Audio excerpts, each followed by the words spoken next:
Darating na po ba ang Panginoong Hesukristo? Ang sagot ko po, anytime darating na po siya.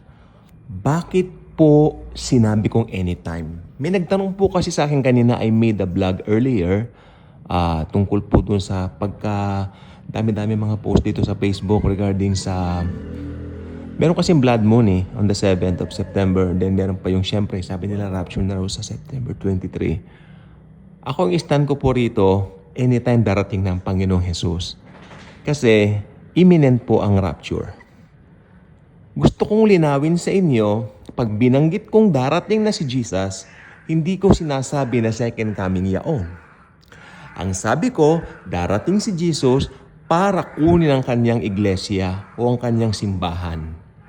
Tayo po yon, ang church. Remember, nasa church age pa rin po tayo Wala pa tayo sa tinatawag na tribulation. Kaya kung may mga nangangaral tribulation na ganito ganyan, yun po hindi totoo. Malayo sa katotohanan.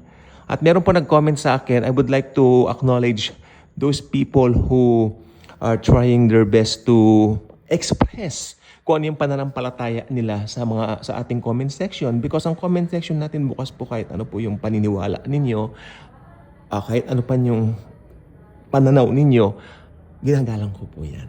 Sabi niya ganon, meron daw isang Inglesero na vlogger. Sabi, ito raw vlogger na ito, naniniwala raw po na makikita raw ng church ang Antichrist. So, sabi ko, ipanalangin na lang natin sila. Kasi ang linaw po sa Bible, we are looking forward to meet Jesus Christ, not the Antichrist. Bakit mo i-desire to see the Antichrist? Well, the Bible itself is very clear that we, the Church of God, the Church of the Lord Jesus Christ, tayo po yun, na iglesia niya, will never ever suffer wrath. Alam niyo po ba yung wrath? Puot ng Diyos. Ang puot ng Diyos, ibubuhos po sa buong mundo sa tribulation. At nung nakapako ang Panginoong Hesukristo, dahil Diyos siya, perfect yung kamatayan niya sa cross. Diyos at tao, hypostatic union. Siya po ang nag-offer ng kanyang buhay sa Kalbaryo, sa krus ng Kalbaryo. Kaya perfect yung sakripisyo niya dahil siya ay Diyos na naging tao. Nakita na po niya kung sino yung mga maboborn again, kung sino yung mga maliligtas. At nakita na rin niya sa pagdating ng rapture kung sino-sino yung mga naglagak ng pananampalataya sa Kanya bilang personal na Lord and Savior ng kanilang mga buhay.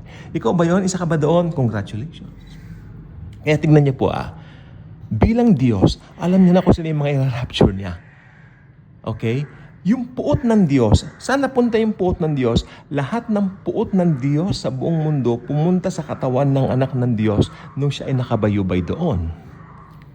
Ngayon, welcome ang lahat. Church age ngayon, welcome ang lahat para tanggapin ang libreng alok ng kaligtasan o ang libreng regalo ng Diyos, si Jesus Christ.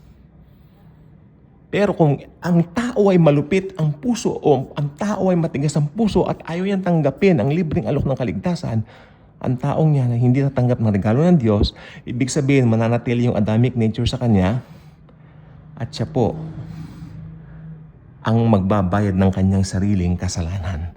Dahil hindi niya tinanggap yung libreng alok ng kaligtasan. Yun po yung ginawa ni Jesus sa krus. Napakahalaga po ng finished work of Christ. Kaya lahat ng puot ng Diyos, binigay na lahat kay Kristo. At kung tinanggap mo na si Jesus, makinig po mabuti, bilang Lord and Savior mo, yung puot ng Diyos, wala nang epekto sa'yo. Pinatawad na lahat ng kasalanan mo, past, present, future. Ngayon, kung pinatawad na lahat ng kasalanan mo, ginawa ka ng anak ng John 1:12, paano mo ma-experience ang wrath of God? Impossible. It's too impossible. Kaya totoo po, i-rapture na po ni Lord and Church. We will be raptured. Huwag kayo maniniwala sa mga nagsasabing hindi tayo i-rapture. Mara-rapture po tayo. Ang sasapit ng puot ng Diyos, yung mga maiiwan sa rapture. Totoo po, meron po magiging mga, anong tawag doon? Tribulation saints. Pero ang kaligtasan po nila ang pamamaraan. Kailangan sila magpapugot ng ulo para sila po ay maligtas. Yun lang pong gusto ko po sabihin ngayon. Okay? Anytime, i-rapture na po tayo ni Jesus. Okay? Pag sinabi mong darating na si Jesus para po sa rapture at hindi po muna sa second coming. Rapture muna, then second coming. Ganun po yun. Mabiyayang gabi, everyone.